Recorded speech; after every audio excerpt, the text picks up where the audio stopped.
Hi everyone, this is Karan Thavrani from Chakra Legal and Corporate Services, and today we again cover one of the other service areas, which is will registrations in the UAE. We are going to talk about some of the FAQs, the most frequently asked questions, and also in this short video we're going to answer some of the misconceptions that clients have from some of the agents and different companies that sell this particular service to clients.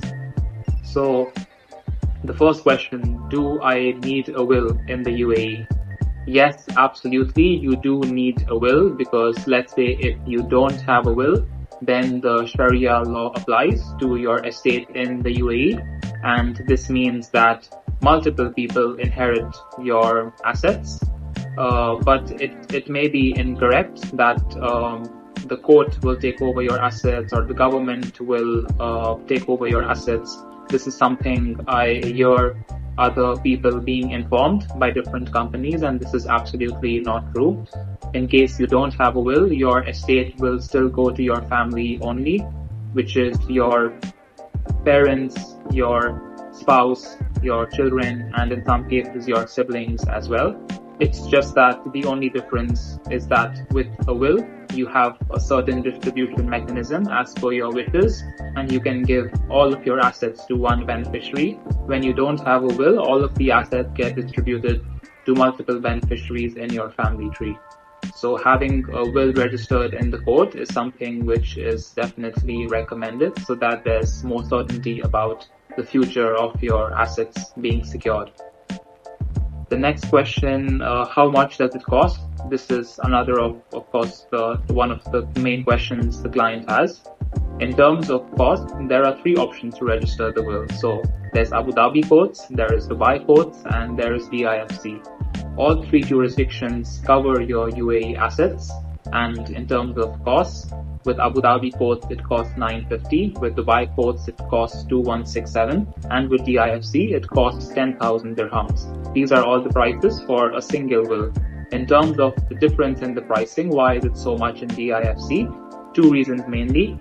DIFC is an English jurisdiction, and there is no Arabic involved on the will. Every word is in English, and the probate proceedings in the future as well are also in English. So as expats living in the UAE, a lot of us do not speak Arabic or read Arabic fluently, and we are more comfortable seeing English on the will. So for this reason, DIFC has given us this option as expats, and you can get your will registered in DIFC for the slightly more premium fee.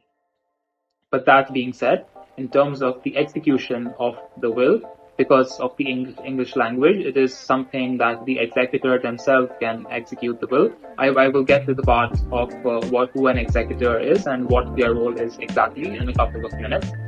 But coming to this particular point, with the English language being used in DIFC, it is really simple to execute a DIFC will. And because of that, you don't necessarily need to approach a lawyer. So your family members can execute the will themselves just by being in touch with DIFC. From my experience, they are really helpful. And with the mainland courts as well, there's people over there that are super helpful, but it's just that with the Dubai courts, it's going to be in Arabic. That is the national language, and it has been the language in the courts for the longest time. And with ADJD, some of the applications are in English, but you still have some of the processes in Arabic at the moment in terms of probate. The next question, what is the role of an executor? The executor, first of all, is a person who executes your will. At the time of your demise, the executor is the person responsible for going to the court and commencing the probate proceedings, and then distributing the assets to the relevant family members and fulfilling the wishes on the will. So that is what the role of an executor is. So that's why it is highly recommended to inform the executor when you register your will that they are an executor on your will, and in the future they would be required to carry out the proceedings in the court, or they can obviously, of course, appoint a lawyer, and the lawyer takes care of the probate process. Do I need to list assets on my will? This is completely up to you, but the recommendation I give to my clients is that we should draft the will in a generic way. So this means to say that the will would cover all of your movable and immovable assets without specifically mentioning each asset. So this means that in the future, if there is a change in any of your assets, let's say you purchase or sell a property, you open or close bank accounts, so you don't need to change the will and everything automatically gets covered.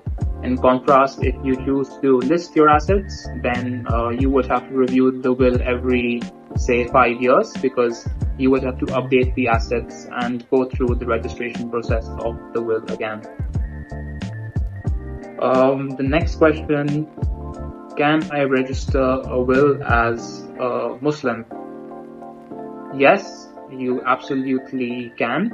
As an expat Muslim living in the UAE, it has been about 3 years now since the ADJD, Abu Dhabi Judicial Department, which is also the Abu Dhabi courts, they have introduced new laws which now allow for Muslim expats to register a will as well. Previously, this wasn't possible. Now, coming to the final question, which jurisdiction should I go for?